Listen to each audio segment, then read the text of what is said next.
가야 할 길이란 제목으로 말씀을 나눕니다. 지난 시간에 이어서 13장의 내용을 계속 봅니다. 오늘은 여호아하스, 지난 시간에 보았던 북이스라엘의 왕 여호아하스의 아들 요아스 왕에 대한 스토리를 보면서 하나님 우리에게 전하고자 하시는 메시지를 보도록 하십시다. 요아스라고 하는 그 이름의 뜻은 여호와는 강하시다라는 이름의 뜻을 가지고 있어요. 여호와는 강하시다. 그러면 그의 아버지 여호아스가 그의 아들 요아스를 이름을 지을 때 그런 마음이었을 것 같습니다. 여호와 하나님은 강하신 분이시니 내 아들 요아스도 하나님 강하게 만들어 주시면 좋겠습니다. 강한 여호와 하나님을 굳게 믿어서 요아스도 참으로 강한 왕으로서 하나님 앞에 쓰임 받았으면 좋겠습니다. 그런 마음이 아니었겠습니까?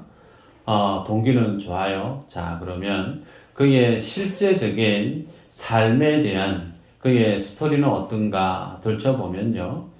요아스 왕은 그의 아버지보다 1년 적은 통치 기간을 가집니다. 16년을 그가 북이스라엘을 다스렸는데 그의 업적을 보면 특별하게 뭐 드러나는 게 없어요. 11절 내용을 보면요.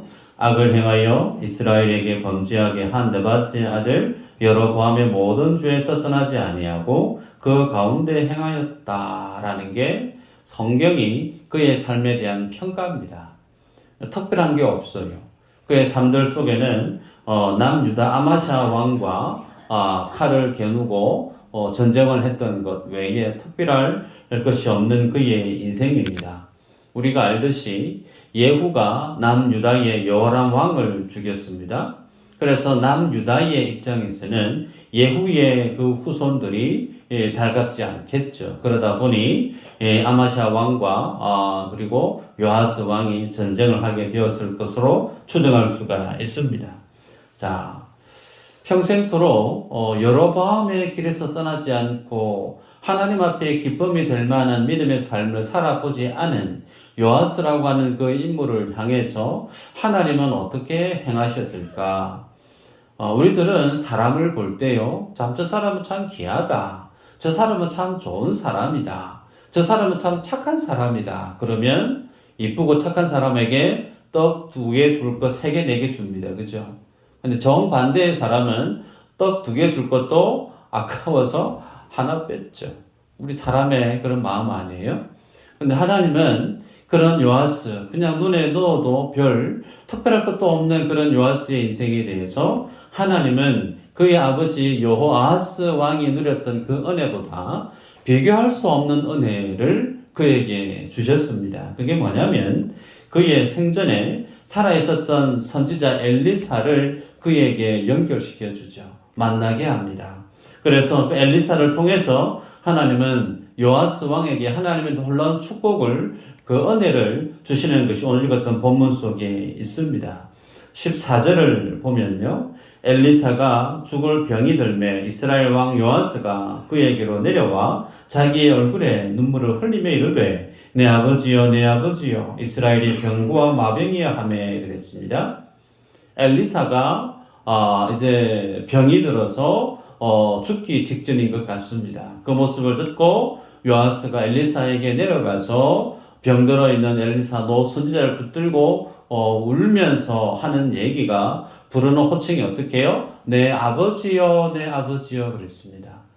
왕이 선지자 노 선지자를 두고 내 아버지라고 했다라고 하는 것은 그 정도로 요아스 왕은 선지자 엘리사를 마치 아버지처럼 믿고 사랑하고 참 의지했던 마음이 드러납니다. 그리고 그 뒤에 보면 이스라엘의 병고여 마병이여라는 표현을 쓰고 있죠. 예, 한 나라의 국력을 상징하는 표현 마병. 예, 그래서 실제적으로 북이스라엘에게 있어서 엘리사 선지자는 마병 그리고 병거에 해당됩니다. 우리가 앞서 보았습니다. 열왕기하 6장에 보면 아람의 왕이 북이스라엘을 침공하려고 여러 번 공략을 했는데 그때마다 엘리사 선지자가 아람 왕의 그 속내를 훤히 내다보고 그 모든 전술 전략을 이스라엘의 왕에게 다 알려줘 버렸기 때문에 결국은 아람 왕이 북이스라엘을 쳐들어올 수가 없었던 실제적인 사건들을 우리는 이전에 살펴보았습니다. 그래서 실제적으로 엘리사 한 사람이 차지하는 북이스라엘에서의 그의 영향력은 정말 국력을, 군사력을 방불케 하는 위치에 있었음을 우리는 알 수 있죠. 이 모습을 통해서 우리가 한번 생각해 볼 수 있는 게 뭐냐면요. 하나님의 사람, 특히 믿음의 공동체 안에 하나님의 말씀에 우두커니 서 있는 그 믿음의 말씀 사역이 얼마나 중요한가. 이 부분 우리가 생각하게 됩니다. 여러분, 우리들은 늘 하나님의 말씀이 손만 뻗으면 마음만 조금만 동하면 쉽게 접할 수가 있습니다. 네. 지금만 그런가요? 아니요. 이전에도 동일했습니다. 성경이 기록되고 있는 성경 시대도 동일했단 말이죠. 그들이 마음만 먹으면 쉽게 하나님의 말씀을 볼 수 있었던 시대에 살았고 오늘 우리들도 마찬가지예요. 그런데 왜 예수 그리스도를 믿으면서 내 마음은 기쁨이 없는가? 여러분 스스로에게 한번 자문해 보시기를 바라요. 예수를 믿으며 신앙생활하며 정말 내가 신앙생활 잘 하고 있다라고 하는 그 결과물은 내 안에 예수 그리스도를 믿음으로 인한 기쁨이 있는가에 대한 부분이에요. 스스로 자문해 보시고 평가해 보십시오. 나는 예수님 믿고 미수제 교회에 출석하면서 신앙생활하는 참 기쁘다. 그러면 그분은 신앙생활 잘하고 계신 거 맞아요. 그런데 나는 신앙생활을 해도 내 안에 그다지 기쁨이 많이 없는 것 같다. 오히려 세상살이에 걱정이 더 많은 것 같고 더더욱이 내 마음에 내 가정에는 우환이 너무 그칠 줄 없을 정도로 계속 일어나고 한숨과 깊은 어떤 걱정이 내 마음을 빼곡히 짓누르고 있다면 문제가 뭘까요? 다양할 수 있겠으나 오늘 본문의 말씀 속 우리에게 주시는 교훈은 하나님의 말씀이 내 안에 뿌리 깊숙이 내려지지 않다는 거예요. 말씀과 내 삶이, 신앙과 내 생활이 따로 국밥이라는 겁니다. 여러분, 신앙과 삶은 따로 분리되어질 수가 없어요. 그래서 신앙생활이라고 그러죠. 그래서 성경에서 계시록 1장 3절에 이렇게 얘기합니다. 이 예언의 말씀을 읽는 자와 듣는 자와 그 가운데 기록한 것을 지키는 자는 복이 있나니 때가 가까움이라. 어떤 자가 복이 있다 말씀하느냐면 읽는 자, 듣는 자, 그리고 지키는 자. 여러분, 하나님의 말씀을 누가 지킬 수 있죠? 그 말씀을 기억하는 사람이에요. 여러 가지 많은 선택지, 결정 사항들 중에 내 마음이, 내 욕심이, 주변의 어떤 환경이 이것을 선택하게끔 종용하는 그 많은 허다한 경우의 수들 속에서 내가 선택하고 결정하는 근거가 어디에 있느냐? 말씀이 내 안에 제대로 살아있는 사람, 그 사람은 그 말씀을 지켜 행하죠. 그래서 오늘 우리들은 하나님의 말씀대로 살았던 한 사람, 엘리사, 이 선지자 엘리사 한 사람이 하나님의 말씀대로 붙들려 살았을 때 그 한 사람의 영향력이 한 나라의 국력을 좌지우지하는 위치에 있을 정도로 엘리사가 대단한 것이 아니고요. 그를 위대하게 들어 세우고 있는 하나님의 말씀을 우리가 볼 필요가 있다는 겁니다. 엘리사는 그렇게 살아갈 수 있을까요? 아니요. 누구든지 하나님의 말씀 위에 붙들려 살아가는 사람은 이와 동일한 너희는 나보다 더 큰 일들을 하리라. 누구에 대한 말씀이죠? 예수님의 제자들이 가신 말씀 아닙니까? 예수님은 교회 하나 세운 적 없습니다. 그러나 예수님의 제자들은 가는 곳곳마다 주님이 원하시는 하나님의 집, 주님의 몸된 교회를 세우지 아니했습니까? 그래서 어느 누구든 하나님의 말씀을 가까이 하고 그 말씀 위에 믿음의 삶을 걸어가는 그가 오늘 엘리사와 동일한 믿음의 영향력 있는 삶을 살 수 있음을 우리에게 도전합니다. 자, 그렇다면 오늘 이 본문 속에 요아스와 엘리사가 만나게 되어지는데 이 요아스 왕에게 엘리사 선지자가 요구하는 행동이 있습니다. 소위 퍼포먼스가 있는데 명하기를 활과 화살을 잡으소서 그래요. 갑작스럽게 활과 화살을 잡고 그것을 이제 동쪽 창문을 열고 활을 당기세요 그렇게 얘기합니다. 그러면서 엘리사가 동일하게 그 요아스 왕이 활 시위를 당기고 있는 그 손을 같이 잡는 거죠. 그래서 동쪽 창문을 열고 활을 쏩니다. 그래서 도대체 갑작스럽게 이렇게 얘기하는 게 무슨 의미인지 궁금해하고 있을 요아스에게 17절에 엘리사가 설명합니다. 이는 여호와를 위한 구원의 화살 곧 아람에 대한 구원의 화살이니 왕이 아람 사람을 멸절하도록 아벡에서 치리이다 하니라 그랬습니다. 활을 잡아서 쏘는 그 행위가 결국은 아람을 치는 북이스라엘을 구원시켜내는 하나님의 구원의 화살입니다라고 엘리사가 설명을 합니다. 그런데 그 아람을 어디서 친다고요? 지역이 기록되어져 있죠? 아벡에서 친다 그랬습니다. 여러분 아벡은 이스라엘의 역사 속에서 아주 치욕의 장소입니다. 어떤 의미냐면 사울 왕이 블레셋에게 패전하죠. 그가 거기서 죽습니다. 하나님의 법궤를 빼앗겨 버립니다. 그 장소가 아벡이에요. 그런데 그 이스라엘 역사 속의 치욕의 장소였던 그 아벡에서 어떻게 해요? 대적인 아람을 칠 것이라는 거죠. 반전을 시키겠다. 너희가 지금은 아람의 국력이 쇠할지 모르겠지만 도리어 그 치욕을 되갚아 주겠다라고 하는 하나님의 뜻을 엘리사를 통해서 요아스에게 가르치고 있는 것을 봅니다. 두 번째로 이제 화살을 짚고 화살 집은 그 손으로 땅을 치라고 얘기합니다. 몇 번을 치죠? 읽었던 본문에 보니까 3번 쳤습니다. 3번. 그랬더니 3번 치고 만 그 모습을 보고 엘리사 선지자가 대여섯 치지 왜 3번밖에 안 쳤냐고 혼을 내요. 만약에 대여섯 쳐들였으면 아람을 아예 멸절시켰을 텐데 이제 왕이 아람을 3번밖에만 치지 못할 겁니다 라고 얘기하는 겁니다. 자, 여기에서 우리가 이제 고민해 볼 필요가 있는데요. 오늘 요아스가 엘리사 선지자를 만나서 간단히 2가지의 행위, 퍼포먼스를 통해서 오늘 하나님은 성경을 읽는 독자들에게 무엇을 보여주려고 하는가? 여러분, 조금만 눈치가 있는 사람이면 분명히 앞서 얘기했습니다. 활을 시위를 당기는 것이 북이스라엘을 구원하는 하나님의 구원의 화살이라고 얘기했습니다. 그러면 그 구원의 화살, 동일하게 그 화살을 거머쥐고 땅을 치려고 하는 것은 이스라엘을 대적하는 자들에 대한 하나님의 심판이 행해질 줄 우리는 믿어 짐작할 수가 있죠. 그런데 요아스 왕은 전혀 그런 어떤 의도를 캐치하지를 못합니다. 단순히 3번 정도, 3번이면 충분하려나? 탕탕탕 치고 멈춰 버렸습니다. 6번 혹은 10번, 수십 번 칠 수도 있습니다. 그 치는 행위 가운데 하나님이 그에게 뭘 보시고 있느냐면 믿음에 대한 그릇을 보고 있는 거예요. 어느 정도로 하나님을 사모하고 그의 말씀을 의지하는 마음이 살아있는지 여러분, 그래서 대적을 치라라고 할 때 지금 하마스와 이스라엘 간에 전쟁이 격렬하게 일어나고 있죠. 하마스가 이스라엘 사람들을 무관 시민을 어떻게 죽였는지 내용을 보면 어떻게 사람이 그럴 수 있을까 정도로 끔찍합니다.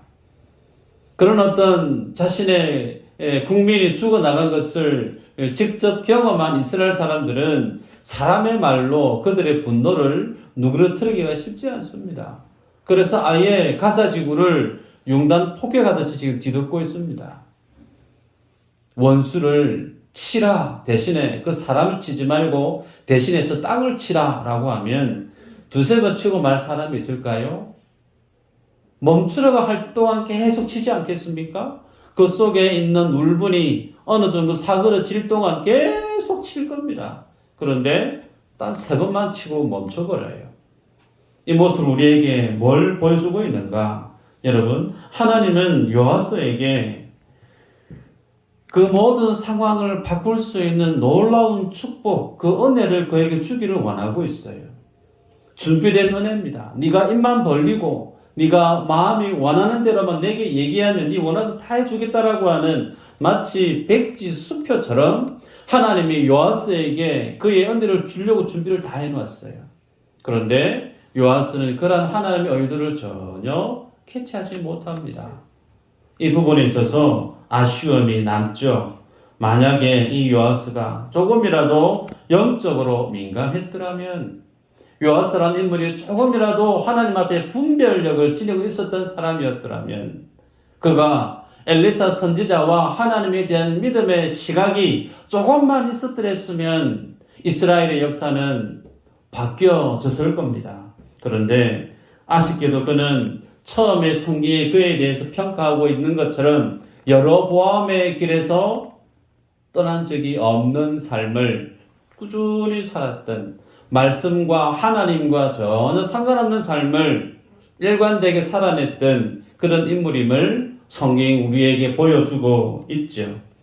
그래서 결국은 부한 나라로 아람과 남유다와 북이스라엘 그 삼국 속에서 대등한 힘의 균형을 지닐 수 있었던, 오히려 그들보다 더 큰 나라의 위세를 떨칠 수 있었던 그 기회를 놓쳐버리고 말았던 요아스 왕의 믿음 없는, 믿음의 준비가 전무한 안타까운 이 모습을 보면서 성경이 우리에게 뭘 교훈할까요? 읽었던 이 본문에 대한 내용을 보면요, 야고보서 4장 8절에 우리에게 주는 말씀입니다. 한번 읽어볼까요? 시작. 하나님을 가까이 하라. 그리하여 너희를 가까이 하시리라. 죄인들아 손을 깨끗이하라. 두 마음을 품은 자들아 마음을 성결하게 하라. 마음이 몇 개라고요? 두 마음을 품은 자. 하나님의 은혜를 내 삶의 복으로 가득히 채울 수 있는 길은 그 마음에 하나밖에 없다는 거예요. 여호와 하나님을 신뢰하고 믿는 믿음. 그 말씀의 길을 걸어가는 사람에 한해서 하나님이 준비된 그 모든 은혜를 내 삶의 복으로 다 받아들일 수 있는 자격이 주어지고, 그것이 곧 기림을, 축복의 기림을 말씀하는데 요아스 왕은 그러지 못했다는 겁니다. 그러기에 저는 여러분들에게 권하고 당부드립니다. 주의 말씀이 가는 그 길을 여러분이 묵묵히 걸어가시기를 주 이름으로 축복합니다. 성경은 예수 그리스도 그 주님이 우리와 어떻게 함께하기를 원하시는가, 평생 영원토록 동행하기를 원하신다고 밝히고 있죠. 너희는 가서 모든 민족을 제자로 삼아 아버지와 아들과 성령 이름으로 세례를 베풀고 내가 너희에게 분부한 모든 것을 가르쳐 지키게 하라. 볼지어다 내가 세상 끝날까지 너희와 항상 함께 있으리라 하시니라. 세상 끝날까지 항상 내가 너희와 함께 있으리라. 누구에게 이 놀라운 축복의 메시지를 허락하고 있느냐면, 주의 말씀을 가르치고 지키게 하는 자, 소위 제자 삼는 삶을 살아가는 자. 그러면 여러분, 내가 다른 사람을 전도합니다. 전도한 사람에게 주의 복음을 가르칩니다. 주의 복음을 가르치려고 하면 적어도 나는 무엇에 대한 준비가 충분히 되어 있어야 될까요? 말씀에 대한, 내가 먼저 그 말씀을 살아봐야 되는 거예요.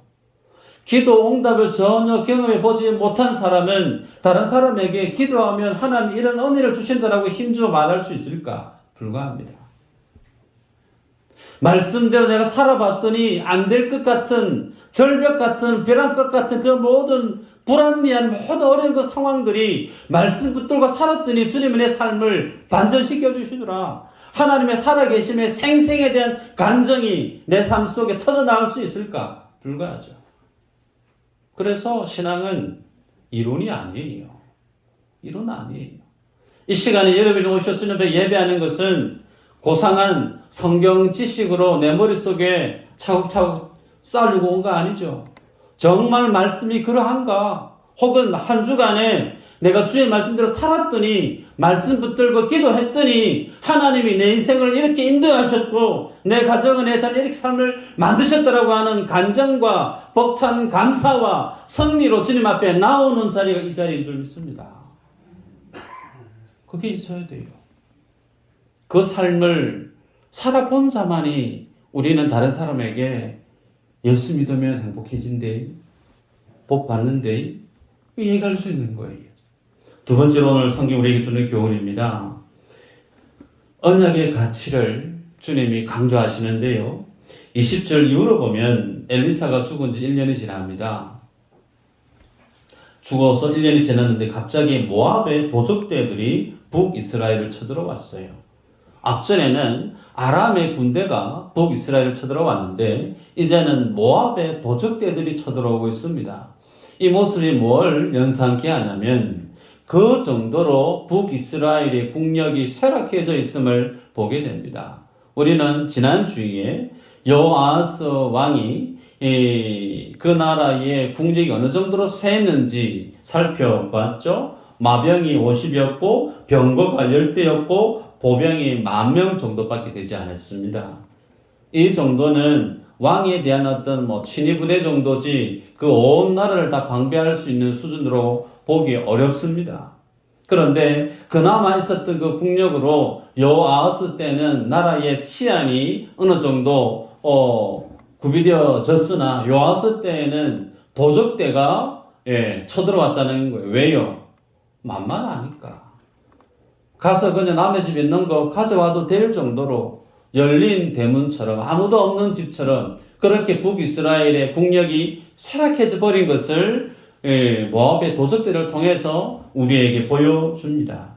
그때에 무슨 일이 있었느냐면 장례를 치르고 있었는데 장례를 치르는 사람들이 갑작스럽게 도적대가 쳐들어오니까 장례를 제대로 치를 수가 없는 거죠. 그래서 그 시신을 소위 땅을 파다가 굴을 파다가 시간이 없으니까 다른 묘실에다가 그 시신을 집어 던지고 도망간 거예요. 그런데 그 다른 굴에 시신을 집어 넣었는데 그 시신이 굴러가서 그 묘실 안에 있는 뼈가 있는 그 시신에 이제 닿았겠죠.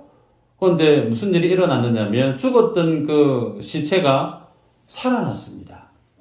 신약에서 죽었던 나사로니 나오나? 라고 할 때 동요 묶인 채로 주님 앞에 또박또박 걸어 나왔던 나사로의 사건의 원판이 오늘 본문에 그대로 실려져 있습니다. 그러면 그 죽었던 시신이 살이 닿아서 다시 살아났던 그 묘실의 주인공은 누구죠? 엘리사입니다. 죽은 지 1년이 지났던 엘리사의 시신에 죽었던 시신의 시체가 닿으니까 죽었던 사람이 벌떡 살아나러 나왔다는 거예요. 그 사건이 상당히 유명했던 것 같습니다. 그래서 성경에 기록으로 남겨놓았다는 거예요. 자, 그러면 이 사건을 오늘 읽었던 본문 말미쯤에 기록하고 있는 이유가 어디에 있는가? 이 죽은 시신을 다시금 살려내는 거 흔한 일이 아니죠. 하나님의 뜻하시지 않으시면 일어날 수 없는 하나님의 표적입니다. 그러면 이 일들을 허락한 하나님의 의도가 분명히 있겠죠. 그걸 보도록 하십시다. 22절부터 25절까지 안 읽었지만요. 여기에 보면 여호아스에 대한 내용이 다시 소개됩니다. 그러면서 23절에 이렇게 말씀을 합니다. 여호와께서 아브라함과 이삭과 야곱과 더불어 세우신 언약 때문에 이스라엘에게 은혜를 베풀며 그들을 불쌍히 여기시며 돌보사 멸하기를 절개하지 아니하시고 이때까지 자기 앞에서 쫓아내지 아니하셨더라. 여러분, 여호아스 왕에 대한 스토리는 우리 지난 시간에 봤어요. 지난 시간에 보았고 그 다음에는 그의 아들 요아스에 대한 내용이 쭉 소개되어지면 그걸로 끝나면 되지 않습니까? 앞에 얘기를 했으니까. 그런데 13장 말미에 다시 여호아스 왕에 대한 스토리를 또다시 소환해서 이 백지에 다시 이 내용을 언급하고 있는 의도가 뭔가? 여러분, 하나님의 언약에 대해서 보고 있는 거예요. 이스라엘 백성들, 하나님 앞에서 정말 말씀과 하나님을 신뢰하지 않고 예배하지 않고 배교하고 배역하고 있는 그들, 이미 하나님의 심판을 하셔도 수없이 심판했을 그들에 대해서 주님이 그들을 살려주시는 겁니다. 읽었던 본문의 23절에 보면요, 이스라엘에게 은혜를 베풀며 무엇 때문에요? 언약 때문에. 언약 때문에 밝히고 있죠. 또 그들을 불쌍히 여기시며, 왜 불쌍히 여기시죠? 언약 때문에. 돌보사 멸하기를 절개하지 아니하시고, 뭐 때문에요? 네. 마지막으로 갈까요?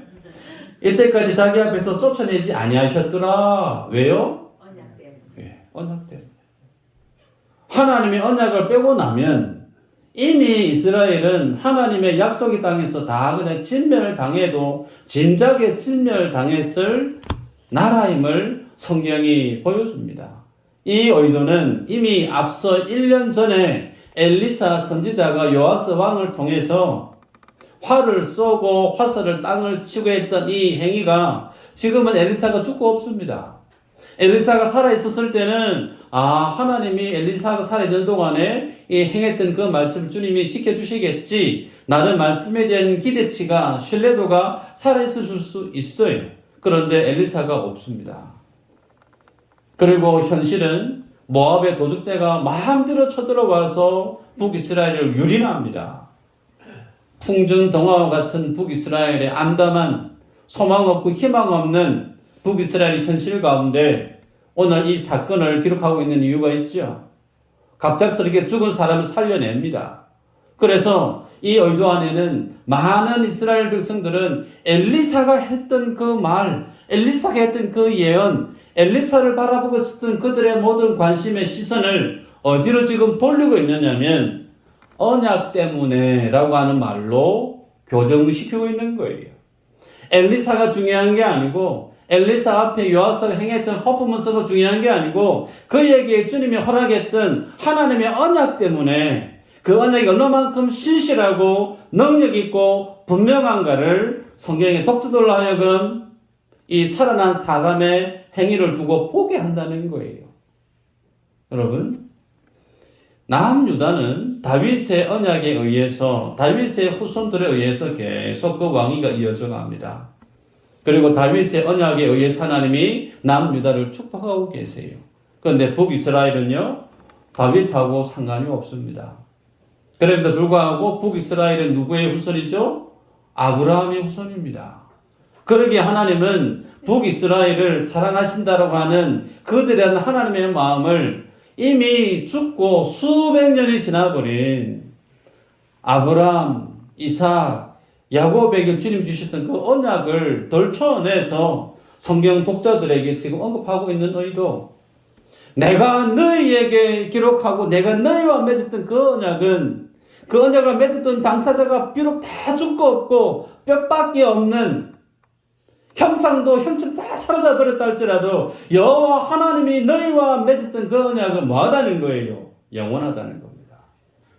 그 언약은 영원할 뿐만 아니라 아브라함과 맺었던 그 언약의 실제적인 그 능력은 조금도 상실하지 않고 지금도 여전히 분명하다고. 그 언약에 살아있는 하나님의 불꽃 같은 눈동자가 이스라엘과 함께하고 있음을 너희들 보라고. 사람을 향했던, 세상을 향했던 그들의 시선을 하나님의 언약의 말씀으로 교정시키고 있는 것을 보게 되죠. 자, 그러면 이러한 사건이 오늘날 우리에게 주는 교훈은 무엇일까요?